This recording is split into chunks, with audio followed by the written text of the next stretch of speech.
y aquí estamos para iniciar nuestra clase del día de hoy. Solo para adelantarles algo, yo creo que vamos a tener nuestro segundo parcial el 12 de octubre. El 12 de octubre, pero todavía falta, ¿verdad? Gracias, Y licenciado. sí, solo para que se vayan preparando porque el tiempo pasa tan rápido, sinceramente no lo sentimos, uno ocupado no lo siente, pero sí, ya va avanzando el año y dentro de poco pues ya vamos a estar casi concluyendo nuestro curso. Licenciada, Oye, buenas tardes. buenas tardes, Perdone, Camila. ¿Sí? con una consulta, fíjese que usted subió al tablón la clase 12 y 13, pero no está la 11. Entonces no sé si, porque la clase 12 dice que es continuación de lo que ya habíamos visto anteriormente, pero en la clase 10 lo que vimos fue el objeto. Entonces no concuerda un tema con el otro. Entonces yo creo que sí hace falta la clase 11. Vale, lo voy a revisar. Gracias, Pamela, por recordarme. Le agradezco. Lo voy a revisar cuál es hoy. Hoy les traigo, como hemos estado viendo, el negocio jurídico, sus requisitos, su constitución, las clases de negocio jurídico. Hoy nos toca pasar con lo relativo a la ejecución forzosa. ¿Qué es una ejecución? Es cuando se lleva a cabo el cumplimiento de un contrato. ¿Qué es lo que la ley establece para el cumplimiento de un contrato? Cuando una de las partes no quiere cumplirlo. Entonces, a través de lo que es la ejecución forzosa, la ley establece el procedimiento a través del cual se tienen que cumplir las obligaciones adquiridas. Como hemos mencionado, siempre en todo contrato hay derechos y obligaciones para ambas partes. Pero, ¿qué sucede cuando una de las partes no cumple? Entonces, el procedimiento es el que vamos a ver hoy, lo que es la ejecución forzosa.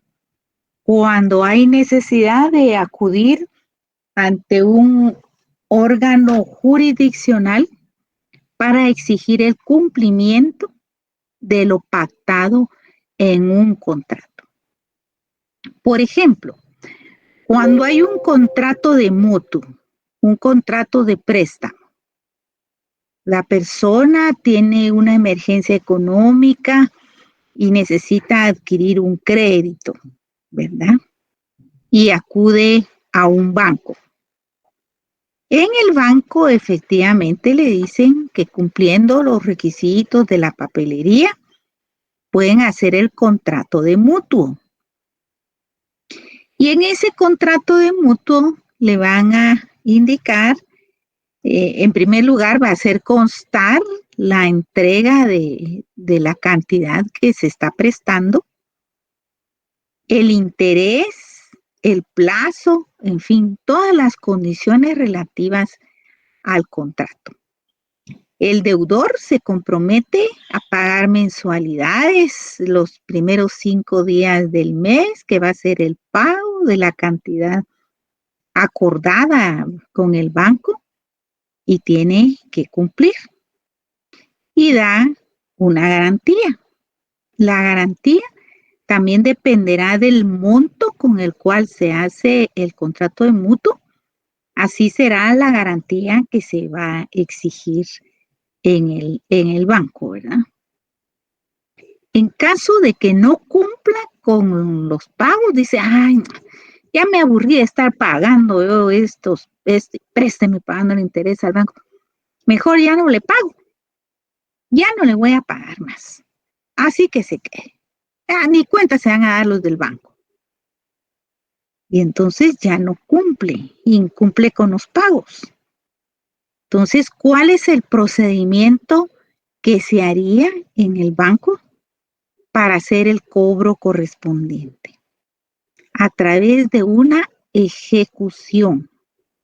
Ejecución se refiere a exigir el cumplimiento de una obligación. Yo en la presentación les traigo cuáles son los procedimientos que la ley establece. Pero además del cumplimiento de las obligaciones, les menciono un poquito del derecho de obligaciones que vieron ustedes en la clase en el curso anterior, y también me voy a adelantar brevemente a lo que van a ver más detenidamente en el curso de procesal civil. Entonces, a eso se refiere la clase de hoy. Si ya no hay alguna pregunta, por supuesto, al terminar la presentación podemos seguir platicando. ¿Sí? Muy bien. Entonces, empecemos, pues.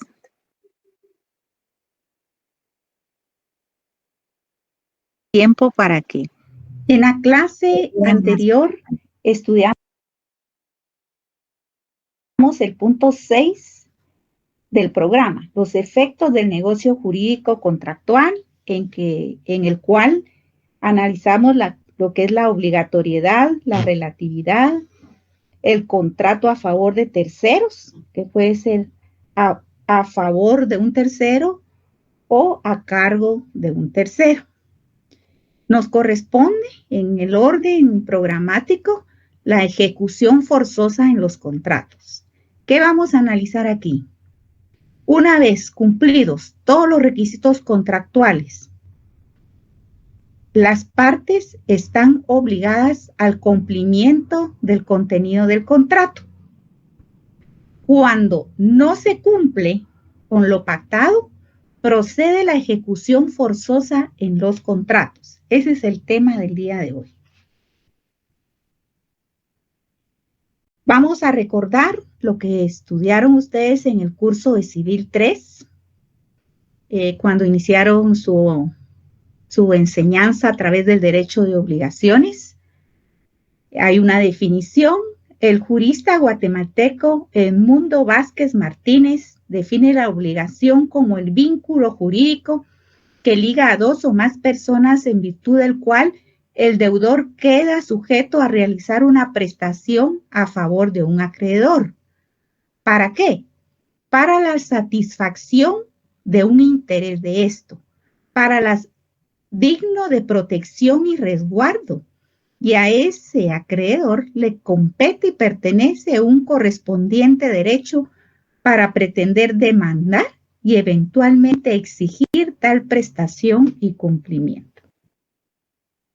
El artículo 1319 del Código Civil regula que toda obligación resultante de un acto o declaración de voluntad consistente en dar, hacer o no hacer alguna cosa.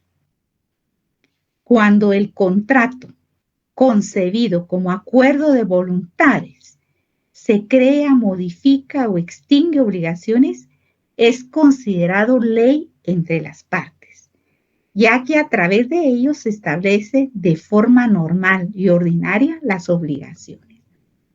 O sea que en la realización del acuerdo de voluntades plasmado en el contrato, se establecen obligaciones de dar, hacer o no hacer. Cada una de ellas las vamos a analizar en esta clase.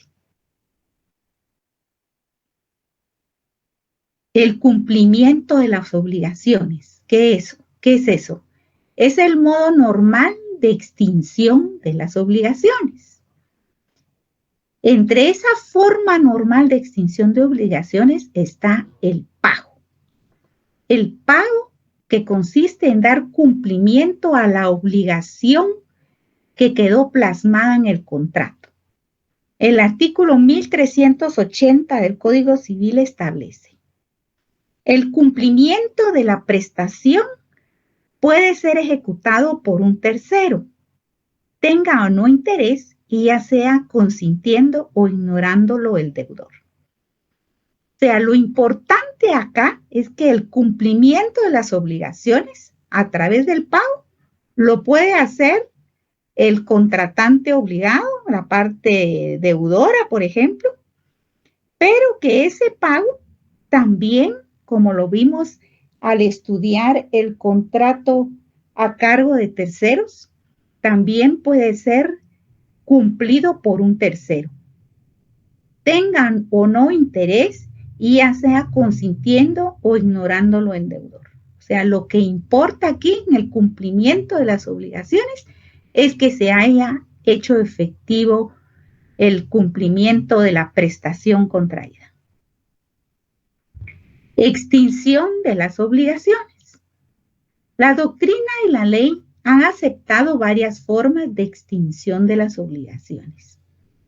Una, de manera convencional, como es por medio del pago o ejecución de la obligación, de manera voluntaria, convencional, de acuerdo a lo pactado en el contrato, como fue lo pactado, y otras que surgen por medio de situaciones distintas a lo inicialmente pactado, pero sin embargo tienden a dar el mismo resultado de extinción de las obligaciones.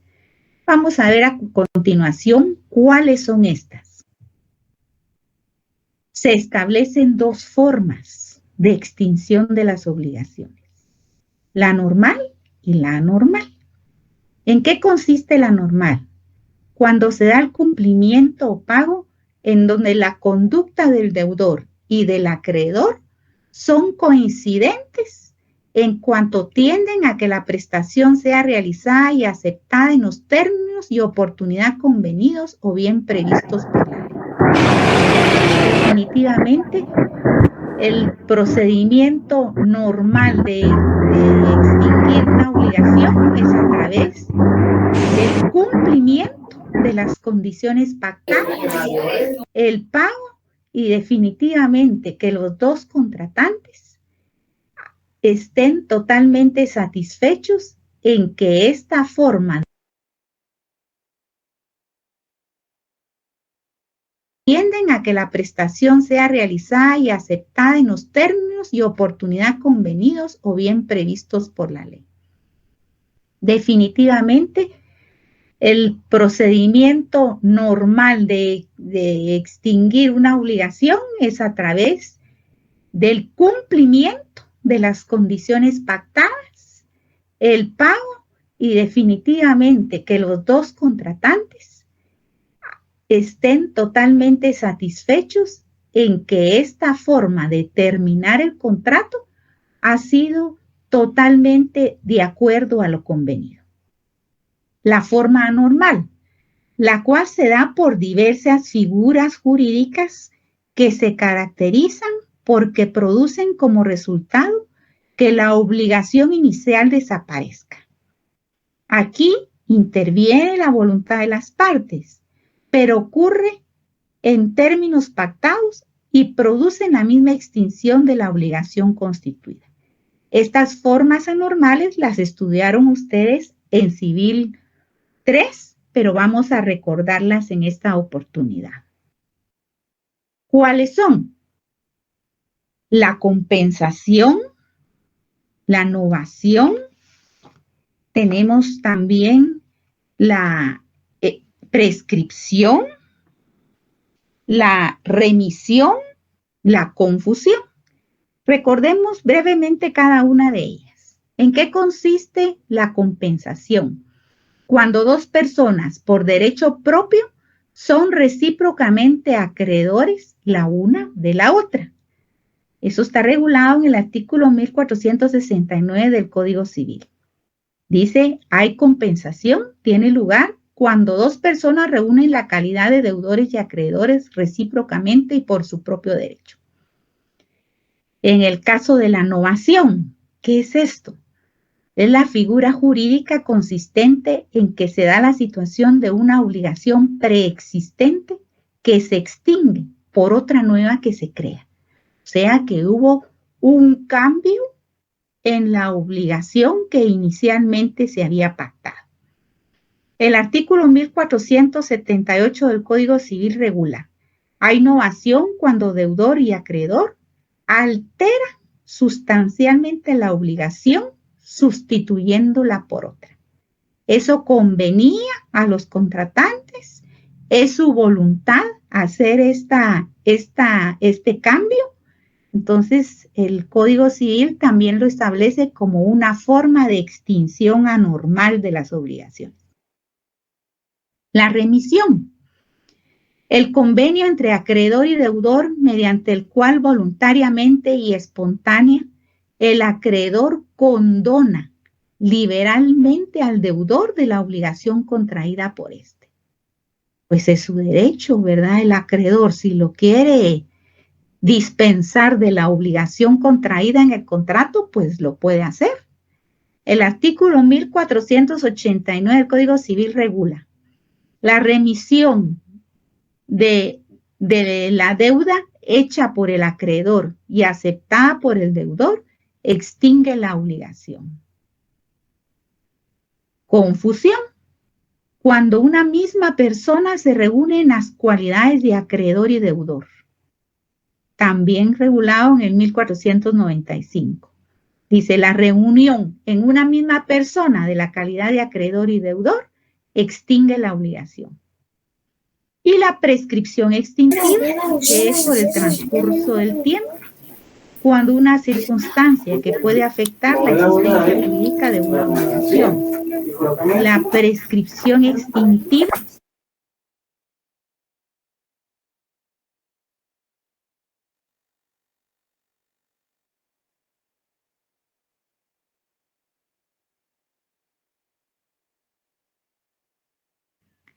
confusión.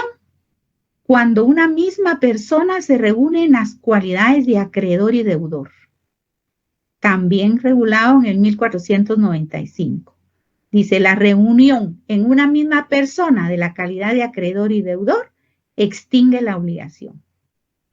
Y la prescripción extintiva, que es por el transcurso del tiempo, cuando una circunstancia que puede afectar la existencia jurídica de una obligación.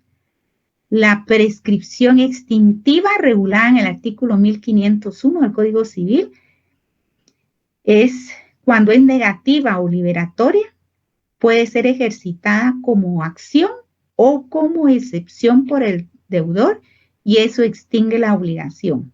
¿A qué corresponde esto? Que una vez establecida la prescripción negativa conforme el tiempo que regula la ley, la persona interesada puede plantear su acción, su planteamiento a través de un memorial ante un juzgado de primera instancia civil, estableciendo cuál era el contrato, cuál era el tiempo de cumplimiento y al presentarlo, que el juez resuelva, va a definitivamente notificar a la otra parte que no hubo ninguna prórroga y el juez, en base a las constancias procesales, va a tener que dictar su decisión. Y esa es otra forma de extinguir la obligación, cuando se resuelve judicialmente que procede la prescripción extintiva. La ejecución es considerada como una función jurisdiccional del Estado, la cual, de acuerdo a la Constitución Política de la República de Guatemala, corresponde al organismo judicial, que asegura la realización del orden jurídico por medio de la aplicación del derecho objetivo, procurando la tutela y seguridad de los derechos de los particulares. Es la inmersión de la esfera del derecho privado dentro del derecho público. ¿Por qué? Porque el acuerdo de voluntades plasmado en el contrato, una de las partes no quiere voluntariamente cumplirlo. Entonces, necesariamente la otra parte perjudicada tiene que acudir a pedir la ejecución del contrato. Quiere decir el cumplimiento de lo pactado en el contrato, que había sido su acuerdo de voluntades dentro del derecho privado, y se convierte en derecho público. Ahí se necesita el apoyo del derecho público para que se obligue al que está incumpliendo a que cumpla con lo pactado. La ejecución forzosa, según cita el doctor Mario Aguirre Godoy, sirve fundamentalmente a la realización de derechos privados y en esto reside su diferencia con relación a las restantes medidas estatales. Derecho civil, derecho privado, pero se necesita del derecho público cuando hay incumplimiento de lo pactado. Carneluti define la ejecución como el conjunto de actos necesarios para la efectuación del mandato, o sea, determinar una situación jurídica conforme al mandato mismo. El mandato es lo plasmado en el contrato. ¿Qué habían acordado los contratantes? Y en el caso de que no se ha cumplido, pues hay necesidad de pedir la ejecución forzosa. Couture expone que la ejecución de las obligaciones se refiere a la acción mediante la cual el deudor cumple con lo que debe, dando, haciendo u omitiendo alguna cosa. O sea, depende de cuál es la prestación que está pendiente de cumplimiento, así será la acción que va a ser planteada judicialmente. ¿Cuáles son las características de la ejecución forzosa? Manuel de la Plaza anuncia las siguientes. Definitivamente que es forzosa. O sea, es necesario acudir ante los tribunales para exigir el cumplimiento de la obligación que está pendiente de realización por parte de un sujeto procesal. Entonces ya se van al ámbito judicial, al ámbito procesal, en el cual una parte va a ser la actora, quien va a presentar su demanda, y la otra parte, el demandado, quien todo sujeto a prueba, ambas partes, por el derecho de defensa, van a presentar sus medios de prueba, y el juez dictará una sentencia que es forzoso su cumplimiento. Está confiada, por supuesto, a un órgano jurisdiccional y por medio de ella se obtiene la adquisición efectiva de un bien. Si fuera el caso de que un bien inmueble no está siendo entregado y se hizo un contrato de arrendamiento, el inquilino no ha pagado la renta y está ocupando el inmueble, entonces se plantea una demanda de desocupación y con ello se obtiene nuevamente la recuperación del bien que se había dado en alquiler. Clasificación. Tenemos las voluntarias o forzosas y las individuales y colectivas. Las forzosas, las voluntarias. Por medio de las voluntarias es el deudor quien satisface su obligación, mientras que en las forzosas existe negativa del deudor a cumplir con aquello que está obligado y el acreedor debe acudir a los órganos de jurisdicción judicial para que sea satisfecha. Cuando son individuales y colectivas. Las individuales tienen lugar cuando se lleva a cabo por uno o más acreedores, pero exclusivamente en provecho de ellos mismos, mientras que en las colectivas se efectúa en provecho de todos los acreedores del ejecutado, aunque la realice uno solo de ellos. Estos son procedimientos judiciales que se dan, por ejemplo, cuando hay una liquidación de una institución bancaria, ¿verdad? Por algún problema, el banco tuvo que ser cerrado, entonces se dan esta clase de procesos, de ejecuciones. Las provisionales o definitivas. Las provisionales dependen del fallo definitivo que se pronuncie en el juicio. Ya depende el resultado del juicio, como las provisionales están sujetas a esa decisión final. y las definitivas, mientras que las definitivas tienen como base ya una sentencia definitiva dictada y en base a la sentencia se exige el cumplimiento de lo que se señaló en la sentencia. Las singulares o concursales tienen las singulares como objeto obtener el pago de uno o varios acreedores, considerados singularmente. Las concursales tienen como finalidad pagar a todos los acreedores y producen el embargo de todos los bienes del deudor que sean susceptibles de ejecución. Bueno, todo esto de la ejecución forzosa se lleva a cabo a través de los diversos procesos civiles que existen. Ustedes en su curso de Derecho Procesal Civil y Mercantil van a aprender a hacer las demandas, van a volver a ver cada uno de estos procesos, pero ya conforme lo establece el Código Procesal Civil y Mercantil. Yo de manera muy rápida voy a explicar brevemente en qué consiste cada clase de procesos. Tenemos el proceso de conocimiento. En este se establece el derecho de una persona. La finalidad consiste en obtener una declaración de voluntad y de consecuencias jurídicas por parte de un juez o tribunal. Por ejemplo, una demanda de daños y perjuicios en base a las pruebas se va a declarar si es con lugar los daños, cuál es el monto del daño o los perjuicios, ganancias dejadas de percibir a través de este proceso de conocimiento, que es un juicio ordinario, se va a determinar cuál es el monto. En esta clase de procesos se tiende a formar un criterio en el juzgador, por supuesto, mediante las pruebas aportadas sobre el derecho pretendido y lograr de esta forma, si procediere, una conducta determinada del demandado. Si se establece con lugar y el valor, definitivamente tiene que pagarlo.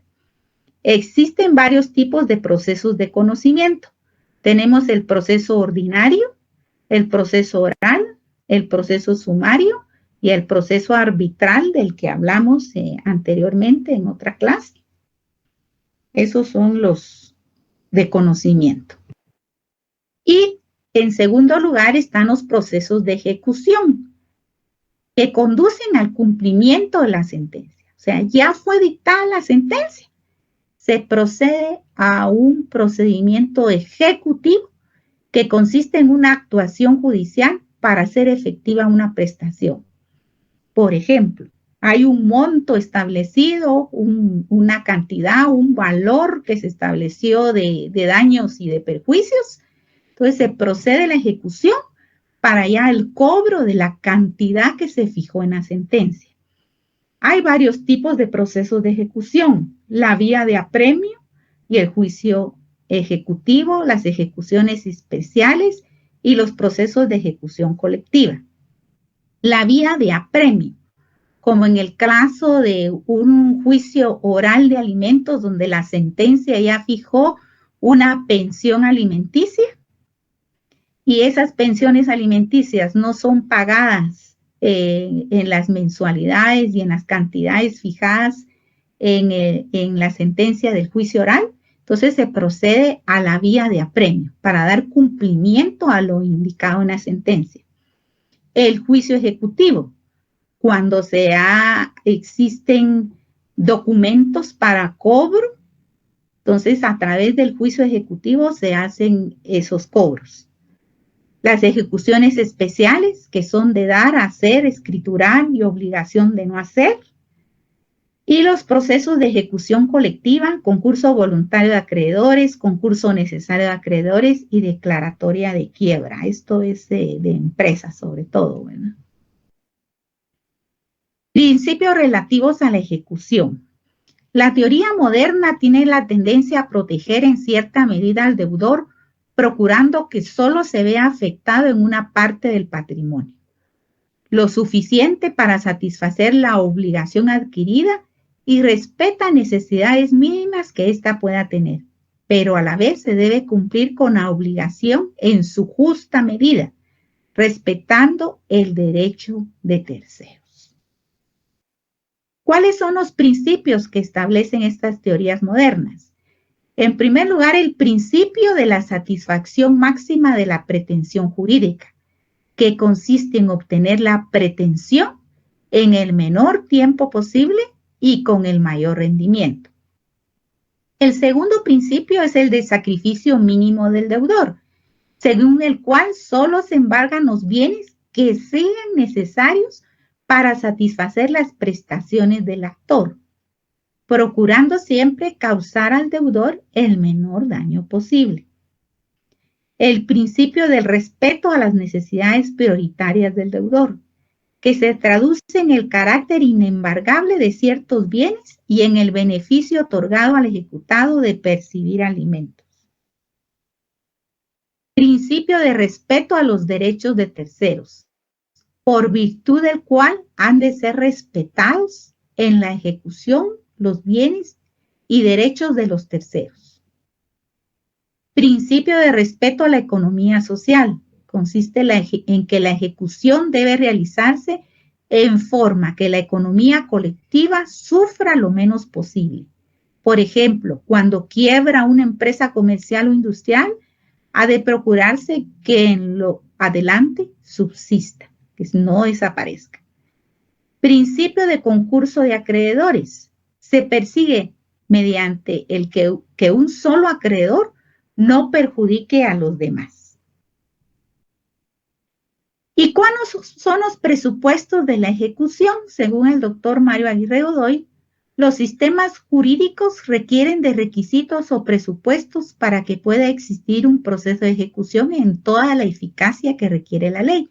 Estos son la acción, el título ejecutivo y el patrimonio ejecutable. La acción, según Efraín Nájera Farfán, la acción es el derecho de provocar la actividad del órgano jurisdiccional contra el adversario. Consiste en el poder de producir frente a éste el efecto jurídico de la actuación de la ley. Esa es una acción. Cuando ustedes plantean una demanda para reclamar el cumplimiento de una obligación, esa es una acción que se pretende que la ley opere para lograr su derecho.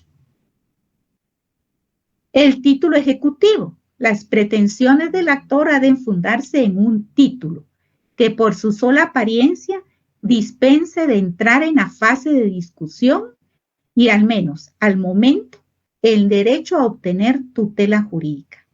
Es por eso que la función del título ejecutivo está en proporcionar al juez de la ejecución la certeza de lo que se debe hacer. Por supuesto, el juez al momento de que le plantean un juicio ejecutivo, examina el documento, el título con el cual está acreditando su derecho la parte actora.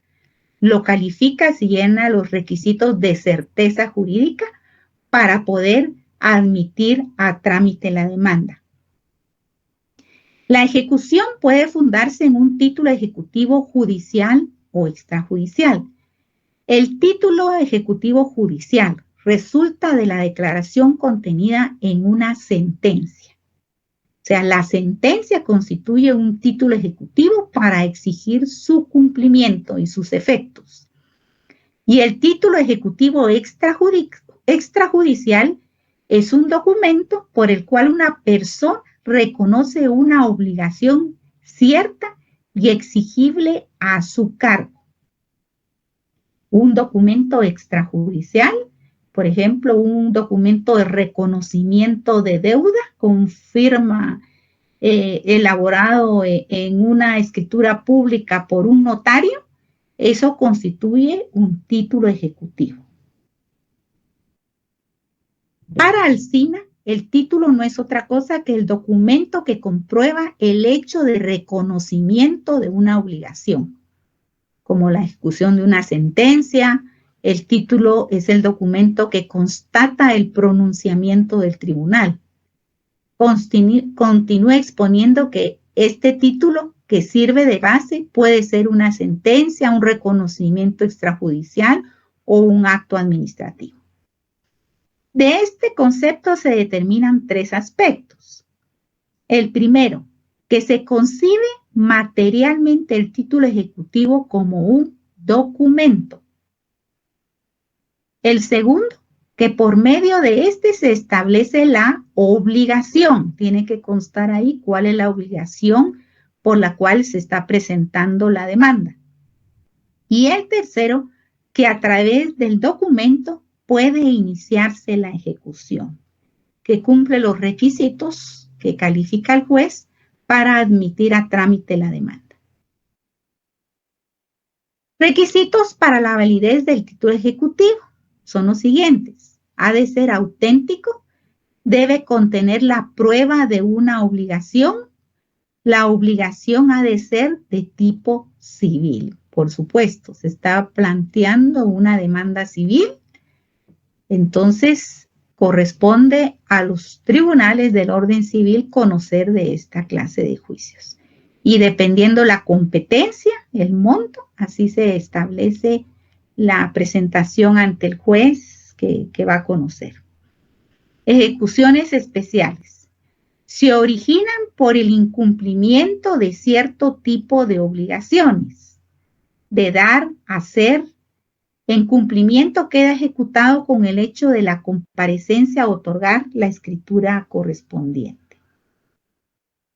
Clasificación. En los procesos de ejecución en la vía de apremio y el juicio ejecutivo se consideran como verdaderos procesos de ejecución, siendo clasificadas como ejecuciones ordinarias y expropiativas, porque persiguen la realización de los bienes del deudor para satisfacción del crédito o deuda que tienen a su favor el ejecutante.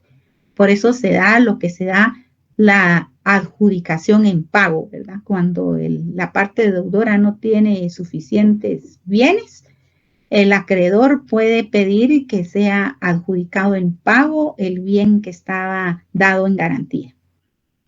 En el caso de las ejecuciones especiales, se pretende del acreedor no la satisfacción de un crédito dinerario, sino el cumplimiento específico de una obligación, que se entregue lo que el deudor se obligó a dar, que puede ser que entregue un bien mueble o inmueble, que ejecute el hecho debido, que se abstenga el obligado a ejecutar lo que se comprometió a no hacer.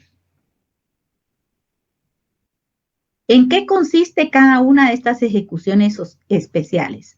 La ejecución de obligación de hacer, conforme el artículo 337 del Código Procesal Civil y Mercantil, consiste en un hacer por medio del deudor, quien se niega a satisfacer la obligación. Entonces se realiza por cuenta y riesgo del acreedor. Es la negativa del deudor a efectuar o hacer la obra o acción pactada. También tenemos la ejecución de obligación de escriturar, artículo 338 del Código Procesal Civil y Mercantil. Es para documentar lo pactado en escritura pública. Puede ser que se haya celebrado un contrato de promesa de venta que tiene una duración de 2 años y después el acreedor se niega a otorgar la escritura traslativa de dominio, por ejemplo, de un bien inmueble. Entonces, a través de esta ejecución de obligación de escriturar, puede obtenerse la resolución judicial que obliga al acreedor a otorgar la escritura. Y si continúa negándose, el juez es el que va a otorgar la escritura. Ejecución de obligación de no hacer, artículo 339 del Código Procesal Civil y Mercantil.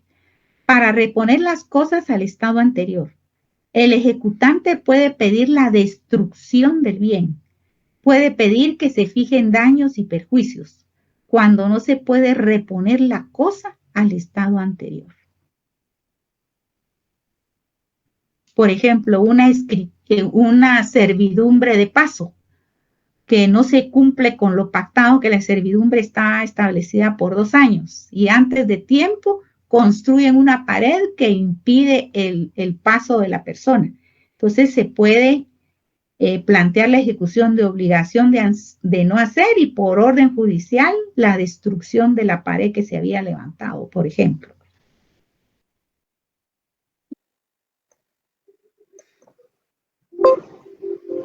Bueno, aquí estamos entonces a la orden.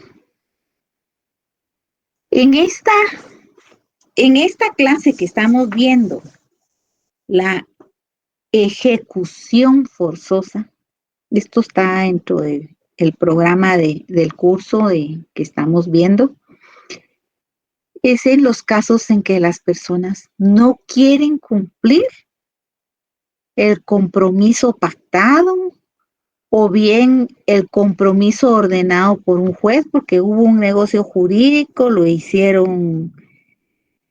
llevaron a cabo y de ahí la otra parte no quiere cumplir con, por ejemplo, con pagar. Entonces se dan estos procedimientos. O un contrato de mutuo y de ahí la persona no puede pagar o no quiere pagar. Entonces se proceden a las ejecuciones. O bien se hizo un contrato de compraventa y la persona no quiere entregar el inmueble, ya recibió el pago, pero no quiere entregar el inmueble. Le dice, mire, deme 3 meses para poder desocupar. Pasan los 3 meses y de ahí le dice, mire, todavía no he podido, deme otros 2 meses. Y así, ¿verdad? Porque puede pasar. Entonces, a través de la ejecución se obliga al contratante que está incumpliendo a que dé el cumplimiento obligatorio que corresponde. Pero tienen necesidad de ir ante un órgano jurisdiccional cuando de manera voluntaria no se quiere cumplir. ¿Verdad? Ustedes van a aprender a hacer todas estas clases de demandas. En el curso de procesal civil es un curso donde no se van a aburrir. Van a aprender los diversos procedimientos que regulan nuestra legislación procesal civil para llevar a cabo las diversas acciones. En teoría general del proceso estudiarán ustedes lo que es una acción, lo que es una pretensión, lo que es una demanda. Creo que no es en procesal civil que les van a enseñar cómo se hacen las demandas, qué requisitos legales tienen que cumplirse. Y todo se va relacionando con lo que vamos viendo en civil. No, yo no doy procesal civil, pero hay excelentes docentes del curso de procesal civil. Eso sí les digo, de mucha experiencia. Por lo menos en la jornada de la noche, que es donde yo siempre he trabajado, hay muy buenos procesalistas, los que les van a enseñar. Incluso hay varios jueces que están ya dando docencia y les explican cómo son los procedimientos judiciales, el debido proceso que se tiene que llevar a cabo, así como cuando estudiaron derecho constitucional, ven la importancia del derecho constitucional que abarca todas las ramas del derecho. O sea, nuestras normas fundamentales están en la Constitución y en eso vamos, ¿verdad? En eso es lo primero. El que conoce constitucional sabe por dónde empezar cualquier litigio, ¿verdad? Es muy importante el derecho constitucional y después el derecho procesal, que ustedes mismos van en el código, van a ir viendo cuáles son los requisitos de cada debido proceso.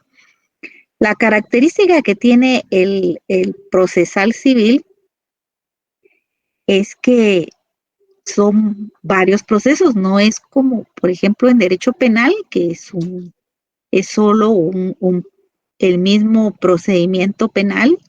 En cambio, en civil son varios procedimientos.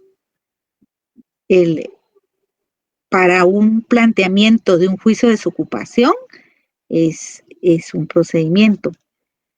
Para un oral de reclamación, por ejemplo, de una marca, es otro procedimiento. En el caso de ejecución, de la ejecución, son otros procedimientos, son varios juicios. Van a aprender ustedes los pasos que lleva cada proceso, o van a hacer sus esquemas, o no sé si se los van a proporcionar, pero ahí van. Van a hacer su prontuario de demandas, de plantear excepciones, cómo se plantean las excepciones. Es muy importante, ¿verdad? Y por supuesto, van a ir relacionando con todo lo que hemos visto tanto en Civil 3, como en Civil 4, como en Civil 1, Civil 2, todo se va relacionando. Porque en primer lugar de Civil 1, si hay capacidad. La capacidad es un elemento importante, ¿verdad? Van a estudiar ustedes que existen excepciones en los cuales se puede plantear la falta de capacidad civil, por ejemplo, como excepción. Y les van a enseñar cuál es el procedimiento y cómo se plantea, ¿verdad? El memorial para plantear excepciones. La prescripción que es por el transcurso del tiempo, se puede liberar de una obligación. Digamos, no me cobró durante un año, el contrato estaba por un año y ya pasaron 5 años y usted nunca me había cobrado. Entonces, voy a plantear la excepción para que me liberen del compromiso de la deuda, porque debido a que el acreedor no me cobró, entonces, por el transcurso del tiempo, ya opera una prescripción liberatoria. ¿Qué se hace? Les van a enseñar que la prescripción se puede plantear como acción, o sea, una demanda que va a plantear el propio acreedor para que notifiquen al deudor que ya operó prescripción y que ya no le puede cobrar. Pero como hay un debido proceso y un derecho de defensa, le tienen que notificar a la otra parte para que se pronuncie, ¿verdad? Y se entere que se planteó pues una demanda en su contra porque como nunca cobró la deuda, operó una prescripción como acción. Se puede plantear también como excepción. O sea, le notifican una demanda cobrándole la deuda. Entonces, como defensa, se plantea una excepción de prescripción si se demuestra que el tiempo ya le operó prescripción, que ya se pasó del tiempo para poder demandar. Y si declaran con lugar la excepción, pues ahí termina el proceso, ¿verdad? Ahí va a concluir ese juicio porque si se declara con lugar la prescripción, ahí se da por terminado. Y así todo es tan bonito y todo se va relacionando y así es el derecho civil. No es solo aprender, bueno, es el derecho de obligaciones. ¿Y para qué sirve el derecho de obligaciones? Y miren todo lo que se va desarrollando con el derecho de obligaciones, ¿verdad? Y ahora con el negocio jurídico, los contratos, y ahí si incumplen con los contratos, ¿qué pasa? Pues todo es un proceso, y así, y el otro año vuelven a seguir estudiando civil, pero ya en lo que es la preparación de las diversas defensas, ¿verdad? O planteamientos de demanda. ¿Quiere preguntar a alguien algo? Se recordaron de Civil 3, ¿verdad? Cuando vimos esto. Julio Efraín, buenas noches. ¿Y? Solo levantó la mano. Don Julio, le estoy dando la palabra. No, solo lo marcó. ¿Alguien más que quiera preguntarme algo? Yo traté de hacerles así muy breve la explicación, pero para que ustedes tuvieran bien el hilo conductor de lo que hemos estado estudiando. Porque solo ver la palabra ejecución forzosa, ¿qué será eso? ¿Verdad? ¿Qué es? Es cuando hay incumplimiento de las obligaciones contraídas en un contrato. Se incumplió. Entonces, por supuesto, el adquirir todo contrato es un compromiso. A nadie se le obliga a firmar un contrato, porque vimos que el consentimiento es un elemento esencial para la validez de un negocio jurídico. A nadie se le obliga, pero si se da el caso de un incumplimiento, entonces opera ahí ya lo que es la ejecución. Francisca, a la orden, la escucho. Buenas tardes, licenciada. Se me viene a la mente que la innovación podría ser como un extrafinanciamiento, por ejemplo, en una deuda. Extrafinanciamiento, sí, que Ajá. hay una modificación del negocio inicial. Sí, Sí, ajá, sí podría ser. sí. Ahora bien, algo que me viene a la mente. Digamos, una persona saca un crédito de una tarjeta de crédito por con un límite de financiamiento de 15,000 quetzales, por ejemplo.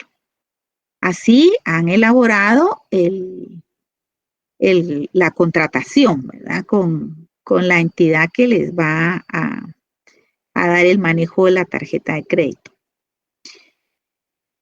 Pero si se da el caso de que sin autorización de ustedes les empiezan a elevar ese crédito, pues no, en mi opinión, tienen que tener ustedes el consentimiento para que se haga eso.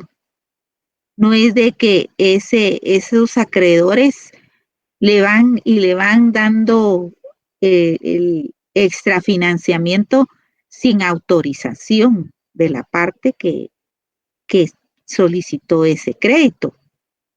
Entonces, si no se viola ese elemento esencial del negocio jurídico, que es el consentimiento, ¿verdad?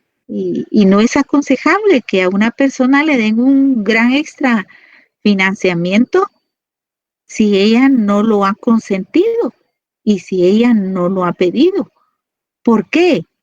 Todos tenemos que tener, y si se pide una tarjeta de crédito, un límite.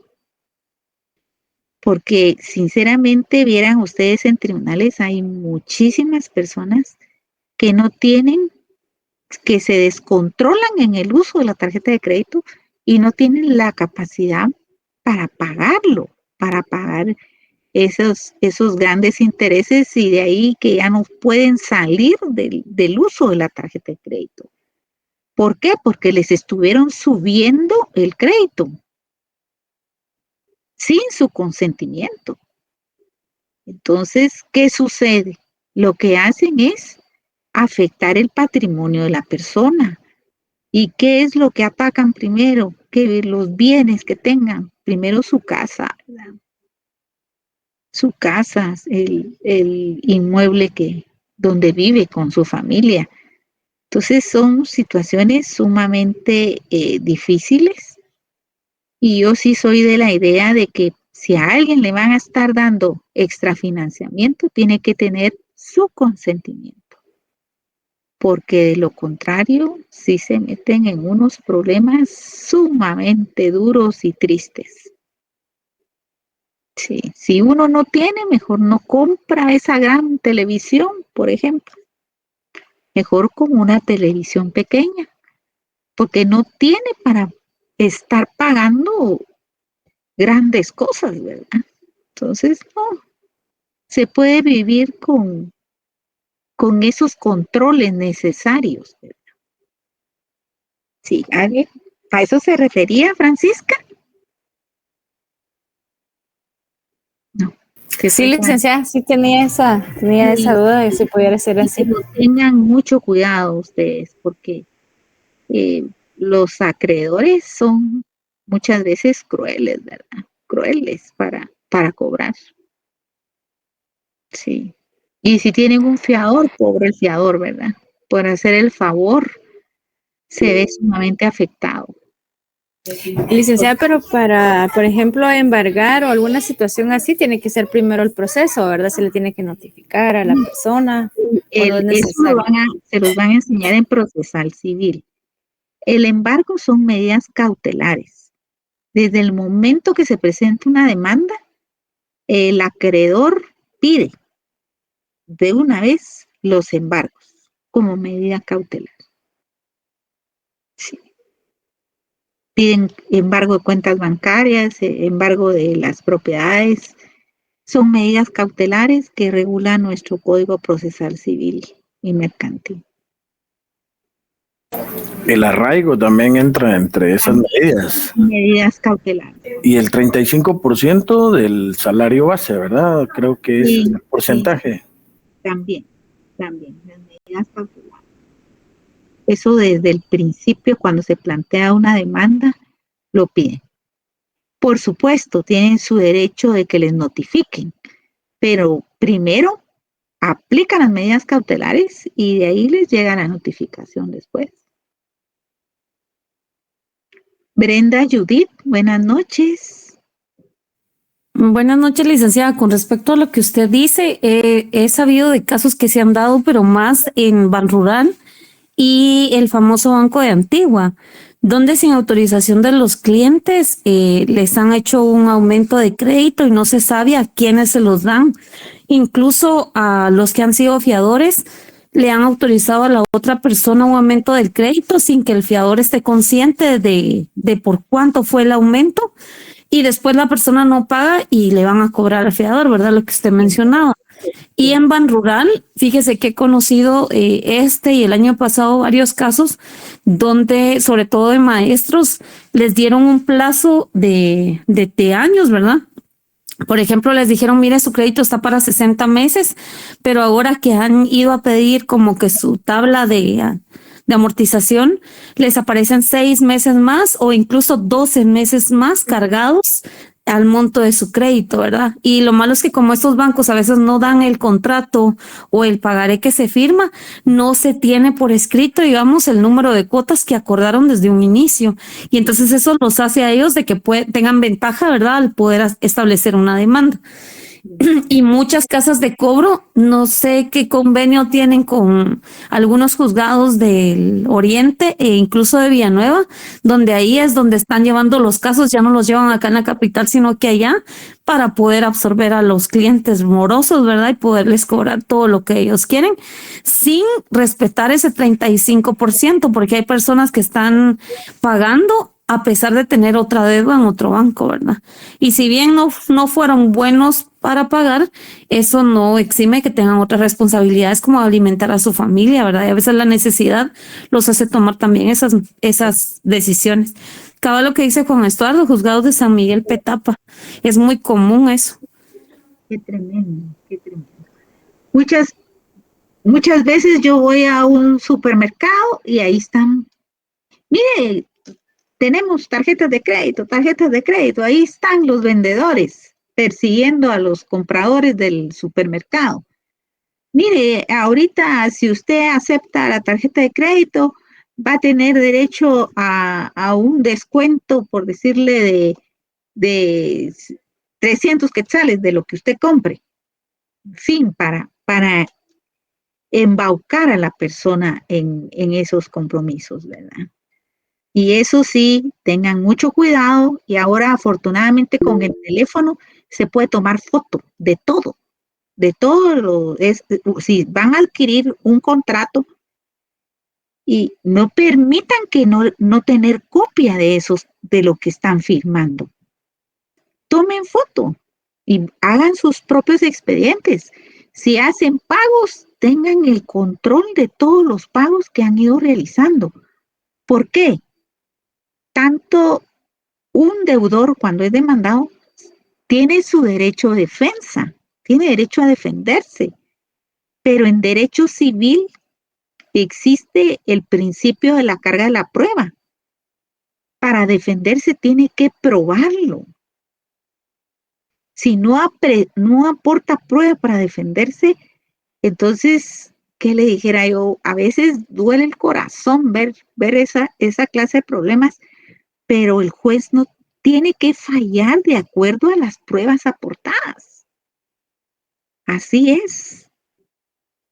Entonces, lo bueno que estudiar derecho, se aprenden muchas cosas para la vida y para ayudar a otras personas y aconsejarlas.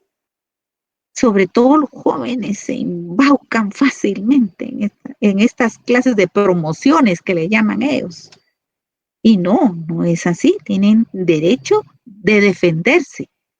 Por supuesto, en todo proceso van a tener derecho de defensa, pero tienen que tener pruebas. Tienen que tener pruebas. ¿Qué fue lo que firmaron? ¿Qué fue el compromiso que adquirieron? Porque ustedes dieron su consentimiento.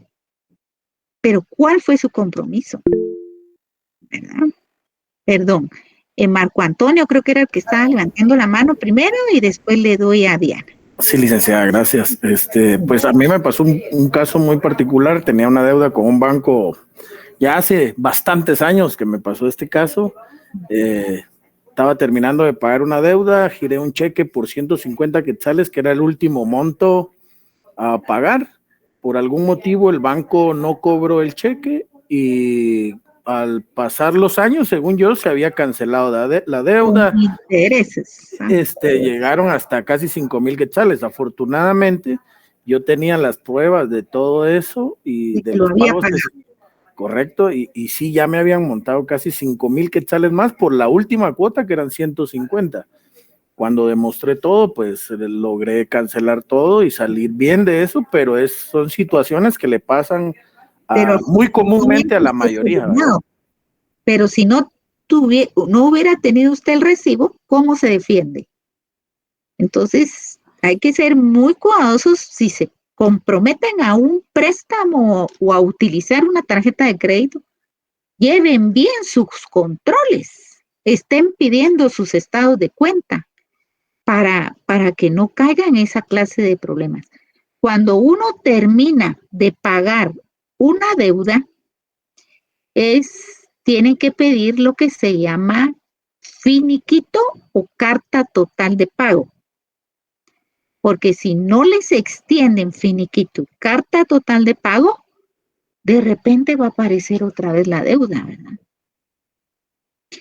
Lamentablemente, no es tan fácil pedir finiquito y carta total de pago, porque eso también tiene costo. Costo para el deudor, tiene que pagar el finiquito, tiene que pagar por la carta total de pago, pero hay que hacerlo para poder tener cerrado totalmente las deudas. Diana, buenas noches. Gracias, licenciada. Buenas noches. ¿Y el juez no puede dictar una orden para que el banco proporcione el contrato que el cliente haya firmado al inicio? Sí se puede. Sí se puede.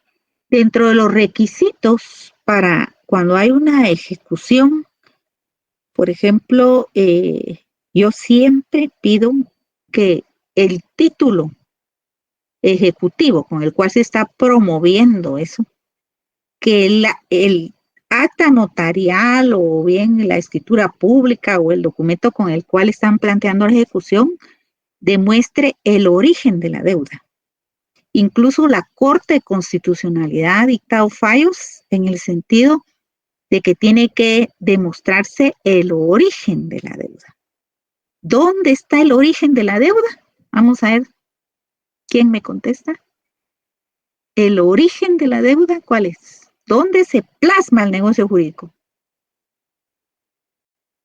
En el contrato. El contrato, licenciada. En el contrato. Ahora bien, en el caso de las tarjetas de crédito, esto lo regula el derecho mercantil. Lo tiene enfocado la legislación de Guatemala como derecho mercantil. Y el derecho mercantil, incluso hay jurisprudencia que dice que en el caso de las tarjetas de crédito, el hecho de usar el plástico, usted ya ha dado consentimiento para utilizar tarjeta de crédito.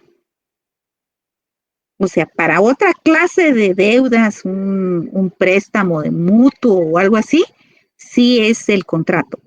Pero en el caso de tarjetas de crédito, la legislación es más flexible, porque el derecho mercantil se rige por otros principios, ¿sí? Que hacen que el comerciante tenga más facilidad en ese movimiento comercial que hacen, ¿verdad? Dice que solo el usar la tarjeta de crédito, usted ya activó un estado de cuenta. Y entonces hay jurisprudencia que dice que ahí sí hubo consentimiento por el hecho de utilizar la tarjeta. Sí, ahí estamos. No es tan fácil estar usando tarjeta de crédito. Ahí tienen que tener cuidado. Ya bien que son casos de la vida diaria, el derecho civil, el derecho mercantil, son actividades de la vida diaria. Siempre cuidadosos. Por supuesto, yo no les voy a decir, no sea fiador, por ejemplo, de un hermano que tiene una gran necesidad de que le sea fiador porque tiene a un hijo enfermo o algo así, ¿verdad? Uno tampoco no puede tener corazón de decir yo no ayudo a nadie. Depende a quién está ayudando. Y si no ayuda a usted a su hermano, ¿quién lo va a ayudar? Entonces, en casos muy extraordinarios, pues ser fiador. Pero ser fiador es asumir el mismo compromiso del deudor. Si el deudor falla, usted ya sabe que le puede tocar el cobro al fiador, ¿verdad? Y ser fiador de tarjeta de crédito. Yo tuve un caso cercano que yo vi que una vecina le llegó a tocar la puerta a su vecina, que era una señora de más de 75 años que vivía sola en su casa. Entonces la vecina le va a decir, ay, doña Tinita, hágame favor, fíjese que en el colegio de la nena me exigen que yo tenga tarjeta de crédito y usted tiene DPI. Sí tengo, dice ella. ¿Tiene DPI? Ay, hágame favor. Mire, ahí tengo el carro listo. ¿Por qué no me hace favor? La llevo en un ratito solo para que usted me haga favor de una firma para yo poder resolver el problema del colegio de la nena. Si no, no va a poder estudiar la nena en el colegio. ¿Me hace usted el favor, doña Tinita? Vaya, está bien. Espéreme, voy a ir a buscar mi DPI, dice. Y se va. La lleva en el carro. Firmó los papeles de fiadora de la tarjeta de crédito en un banco. Bueno, ¿qué pasó? Susto de ella que le mandaron la notificación que le cobraban 8,000 quetzales. ¿Y de qué es esto? Decía, si yo no debo con nadie. De la vecina que no había pagado la tarjeta de crédito. Y entonces ella llorando que se iba a quedar sin casa. Ay, en fin, que apareció el yerno, ¿verdad? ¿Qué le estaba pasando a la suegra? Menos mal que buen yerno. Se fue a pagar al banco lo que le estaban cobrando a la suegra y pagó. Dejó limpio, va. Ya, olvídese, no, ya no le van a hacer nada, ya no la van a enjuiciar, ya estuvo, ya se pagó. Ay, ya, dijo ella. Bueno, y la vecina ya ni le abría la puerta cuando ella tocaba para reclamarle lo que había pasado. La vecina le quitó el habla, ya no le habló. Bueno, pasó el tiempo. Por decirle, al año, otra vez, otro cobro. Nuevamente la vecina había usado la tarjeta de crédito y no había pagado. Otra vez a la señora. ¿Y entonces qué pasó? la gran cuenta, ¿verdad? De supermercado y de todo lo que había comprado la vecina con la tarjeta. Le tocó otra vez pagar a doña Tinita, pero esta vez ya fue acompañada de un abogado y el abogado fue al banco y dijo, nuevamente va a pagar, pero ya no es fiadora de esa tarjeta de crédito. Le cancelan ya no va a ser fiadora y aquí de una vez los documentos y todo y se cancela, ya no es más fiadora de esa persona. Entonces, solo así afortunadamente se resolvió el problema. Porque como me acaban de mencionar, ser fiadores para hasta que quiere el banco, no. El fiador tiene derecho a asistir al banco y decir, yo ya no soy fiadora de esa persona. Es cancelo, ya no voy a pagar yo todo lo que ella debe, pero no me va a dejar a perpetuidad como fiador de la persona. ¿Verdad? Algo así era Brenda, ¿verdad? Lo que me estaba mencionando. Entonces, sí. Okay. Sí, Ligda, ajá. En el Banco de Antigua, fíjese que eso es lo que hacen. Sí. Como ya está la firma del fiador, hacen una ampliación de crédito al cliente, pero ya no le consultan al fiador si está de acuerdo o no.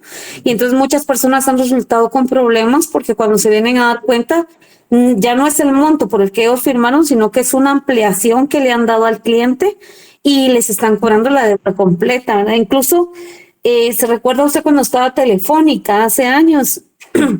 Habían planes corporativos y un tío mío daban 2 líneas, ¿verdad? Él la usó para su familia, pero el asesor que le pidió la papelería a él y que obtuvo la firma de él, vendió con la documentación de él líneas a otras personas. O sea, a veces no es solo cuestión del banco, sino que los asesores, por cumplir las metas de venta, por cumplir las metas de venta que les ponen, se meten con papelería de alguien que ya firmó y que dio sus documentos a venderles productos o servicios a otras personas y dejan como fiadores a estos clientes.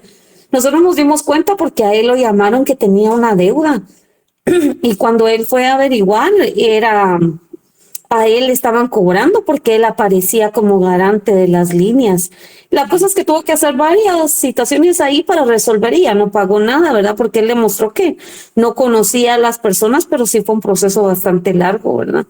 Pero sí, incluso en Banrural venden productos diciendo que es obligatorio y les cargan seguros a los clientes también, cuando es solo un servicio opcional, ¿verdad? Pero eso ya es cuestión de los asesores. Lamentablemente ahora hasta de los bancos, cuando va a contratar un servicio, tienen que cuidarse, ¿verdad? Porque ya no se sabe si lo que le dicen es cierto o no. Hay que tener copia de todo. Hay que tratar de tener copia de todos los documentos. No es, como les digo, si no tienen prueba para defenderse, es complicado. Hay muchos estafadores, hay muchas situaciones fuera de la ley, ¿verdad? Incluso de empleados de los bancos. Sí, que es muy delicado. Y me comentaba alguien que se puede cobrarle, digamos, el fiador para recobrar lo que... Sí puede, claro que puede demandar al deudor porque él le pagó sus deudas, pero si ese deudor no tiene nada a su nombre, ¿cómo va a poder cobrarle? Ese es el problema. Por lo regular, o no tienen trabajo, o no tienen propiedades a su nombre. Entonces, ¿cómo van a recuperar? ¿Verdad? Melanie, buenas noches. Hola, buenas noches, licenciada. Sí, yo quería comentar algo también acerca de lo que son los seguros. Yo tengo un familiar de que hace mucho tiempo le sirvió de fiador a una persona y porque eran compañeros de trabajo, vino esta persona y lo despidieron y ya no pagó la deuda. Sí.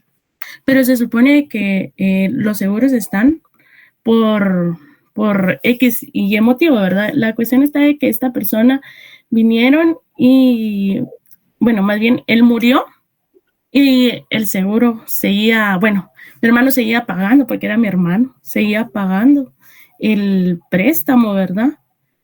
Y en eso él se percató de que el préstamo tenía un seguro. Y mire, se la hicieron también de muchos problemas para poder venir y que el seguro cubriera esa deuda. Vino, mi hermano se puso en contacto incluso con familiares de esta persona y le habían dicho que tenía unos terrenos pero que no le iban a dar nada.